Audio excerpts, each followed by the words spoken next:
I am Erol Morkoc, and I am a spokesperson or spokesman for Republicans Overseas UK. I'm Amy Tarkanian, and I'm a former Nevada State Republican chairwoman and strategist.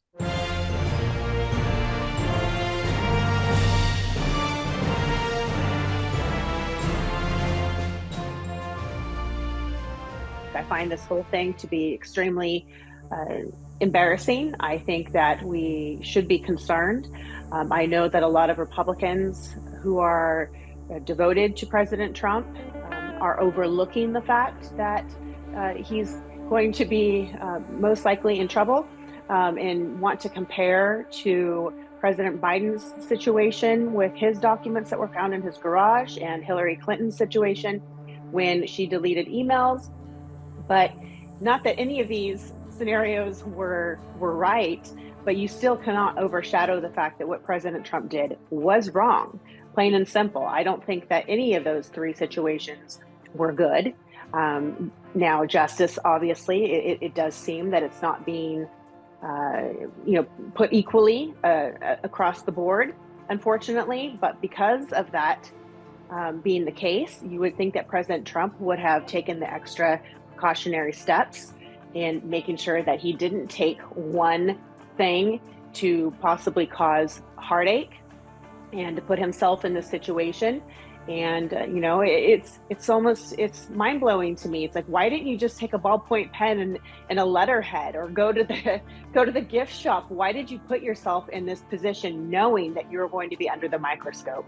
Well, I think it comes down to the Biden department's DOJ basically selectively targeting a former president. The American people are smart enough to see through political power grabs, the two sham impeachments, the failed attempts at blocking his Supreme Court justices, radicalizing election law, trying to get rid of electoral college, the Senate filibuster.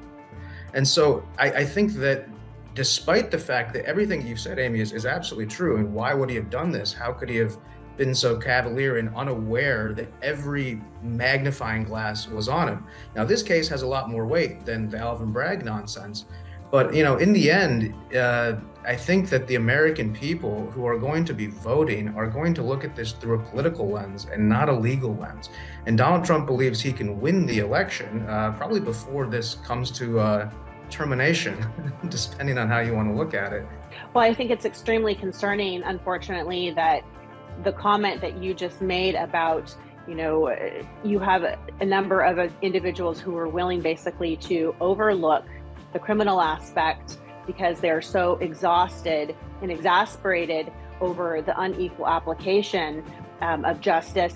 And they still want to bring up, well, what about Hillary? Well, what about Biden? That is getting so old. I understand we have problems, major problems, but this is its own separate situation that we have to look at, and we have to look at with open eyes and not just keep our head in the sand and keep saying, well, I'm now the victim. President Trump's the victim in this, and keep pointing fingers at other people and their situations. This is a completely different situation. And what's sad to me is that we have half of a nation that are actually in that frame of mind. And so just because you want to point fingers at other situations and compare it to this one, it still doesn't make any of them right. I think it is perhaps a bit cruel to castigate people who are political non-sophisticates, working people who are fed up with situations and saying they're burying their head in the sand. The American people are not as ignorant as perhaps that behavior is reflecting. They certainly feel wronged when Donald Trump says they're not coming after me, they're coming after you. Not only do I believe he means it, but the guys I know, the working class guys I grew up with, they also feel that way. And their opinion, their vote counts just as much as ours. And while they might not be looking at listening to the long form debate or looking at the details of what actually said in the egregious recordings that he's allowed to be made willingly in his own home, I think that saying that he's not able to win is what they said in 2016. With that said, I do hear what you're saying, and I do agree with you in great part, but I think it's important to not throw the average working class American voter under the bus as though they're so ignorant of what's going on. He lost a number of supporters leading up to January 6th. And you can go ahead and you can call it whatever you want. You can say that he's the one who created the chaos or not. But in the end, people such as myself, watching him surround himself with knuckleheads, with grifters, with people like Lynn Wood, other individuals, Mike Lindell, people who were now claiming that the election had been stolen, that there were systemic, problems with our election system, without any proof to show, that it was okay to misbehave and storm the Capitol. It was a final straw for a number of folks who said, there's something not right here. He is a bully. And I have witnessed it trickle down through certain legislators, through state party apparatuses, where they now feel it's okay to mistreat people, to talk down to people, to push people around if you don't agree with them 100%, or if you question anything dealing with Donald Trump. Towards the end, it became a circus. And a lot of it just didn't make sense on the misbehavior that was happening and unfolding before our eyes.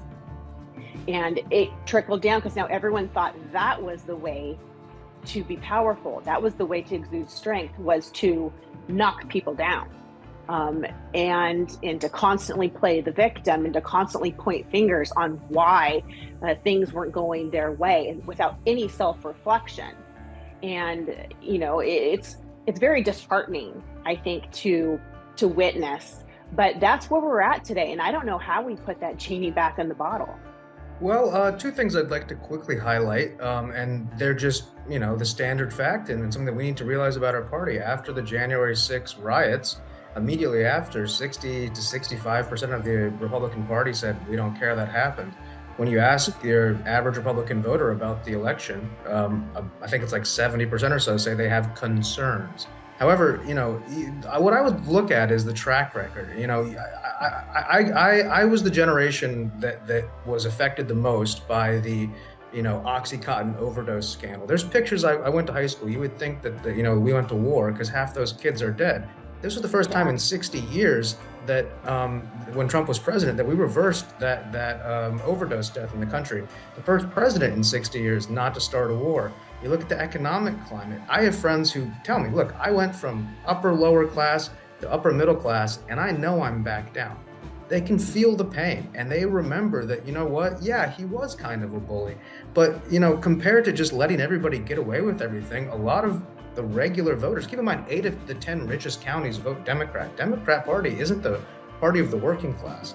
And the working class, doesn't see things through perhaps the same light that a legal scholar might, or that a college debate forum might look at. So I think, pointing at his track record and then pointing at what has occurred, the war in Ukraine, the collapsing U.S. dollar, home prices and everything, off the wall, people not feeling safe sending their kids to school. I think Donald Trump has a very strong argument to say, look at my 4 years and before COVID, and look at these 4 years after, and which one do you choose? Well, I think really if Donald Trump's campaign team happens to be watching this, they should take that segment of Erol's last comments and just play that over and over and over, because those are all fabulous, wonderful things that he was able to accomplish. Unfortunately, he's not able to stay focused.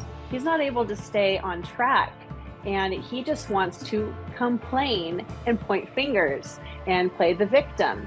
And it's unfortunate because he was able to do some fantastic things for our nation, but we forget about all of that. We now live in a Twitterverse of, so many characters and 30-second TV ads, and we do forget quite quickly all of the good, even though we're all struggling currently.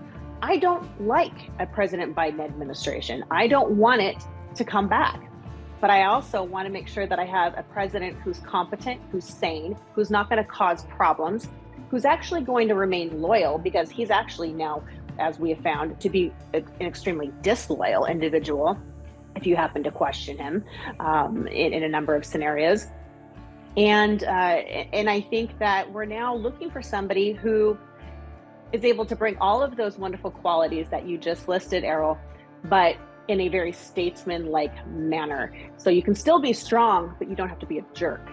I do think he will win the nomination.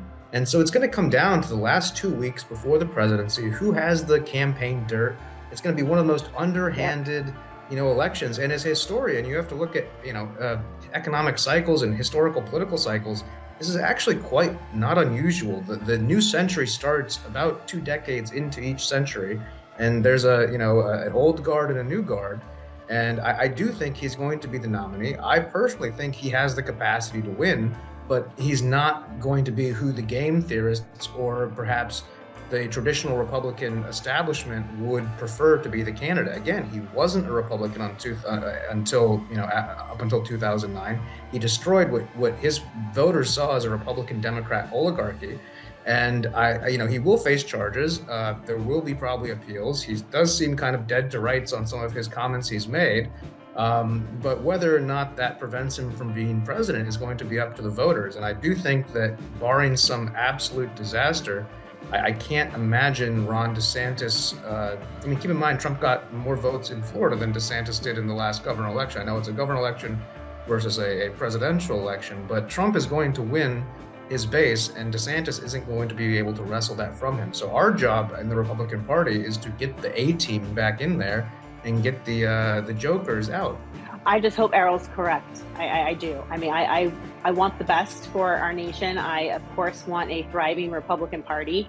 If President Trump is able to get his act together and surround himself with smart people, then God bless him. I don't know if he's going to be capable of doing so, but, never say never. Maybe he should hire the two of us. Yeah, there you go.